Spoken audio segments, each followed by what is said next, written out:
Country Western Romance. Have you ever wondered what really goes on in one of those hard-drinking, skirt-chasing country western bars on a Saturday night? You know, one of those places where the parking lot is full of pickup trucks, and inside the guys are riding mechanical bulls, and the gals are all line dancing. I mean, do lonely young men and women in cowboy hats and boots interact any differently than their counterparts in expensive suits and fancy dresses? And just where in the world do those country western singers come up with all those really great song titles and lyrics that make their music so popular? Well, for some reason, these and other equally deep questions were galloping through my head the other night, just as I was about to fall asleep.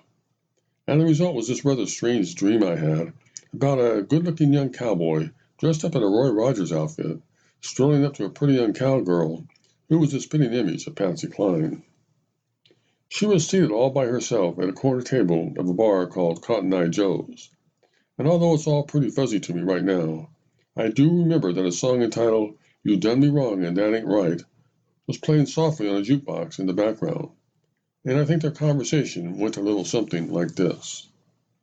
"Ma'am," said the cowboy to the cowgirl, "I'm feeling a little low down tonight, and I'd sure like to buy you a drink, but if the devil danced in empty pockets, he'd have a ball in mine." She looked up at him, forced a half smile, and said, "That's okay, handsome. I'm just killing time till this heartache kills me. Why don't you pull up a chair and come on in out of the pain?" He gladly sat down beside the pretty lady with the sad eyes and politely removed his hat. "I couldn't help noticing that you look like you have the below the Mason-Dixon line blues," he said. "Well," she answered, "it's just that every time I try to make my mark, someone paints the wall."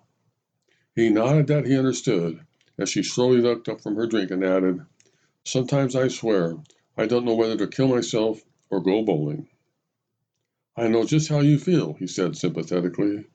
"I guess it's just one of those nights when even the man in the moon is crying."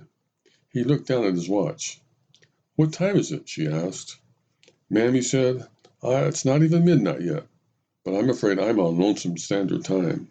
Would you care to dance?" "No, I don't think so," she replied. "The last time I danced with a man, he got the rhythm and I got the blues." "I know right where you're coming from," he said. "When my woman left me, she got the gold mine and I got the shaft."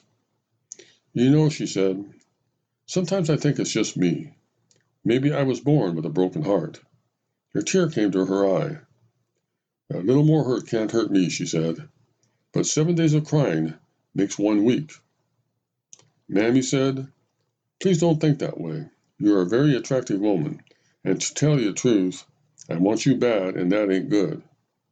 "Really?" she asked, obviously surprised and a little bit alarmed. "I sure hope I haven't said something inappropriate, ma'am." "Oh, no, it's not that," she quickly said.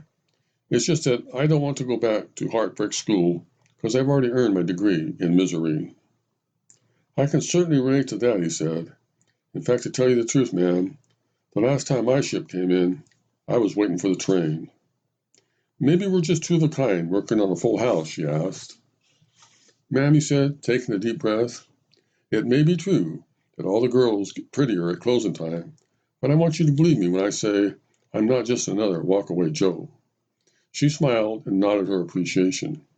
"And ma'am," he added, with his voice lowered, "right now there ain't no queen in my king-size bed, and if I said you had a beautiful body, would you hold it against me?" She looked lovingly over at his rugged John Wayne face and returned his warm and hopeful smile. "Well," she finally answered, "okay, I guess it would be all right, 'cause I need some time off for bad behavior.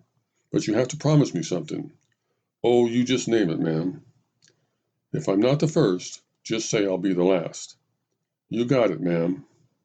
"And who knows," she said to him, as they cautiously took each other's hand and stood up to leave the bar, "maybe for the first time in ages, we'll both wake up tomorrow morning without an achy, breaky heart."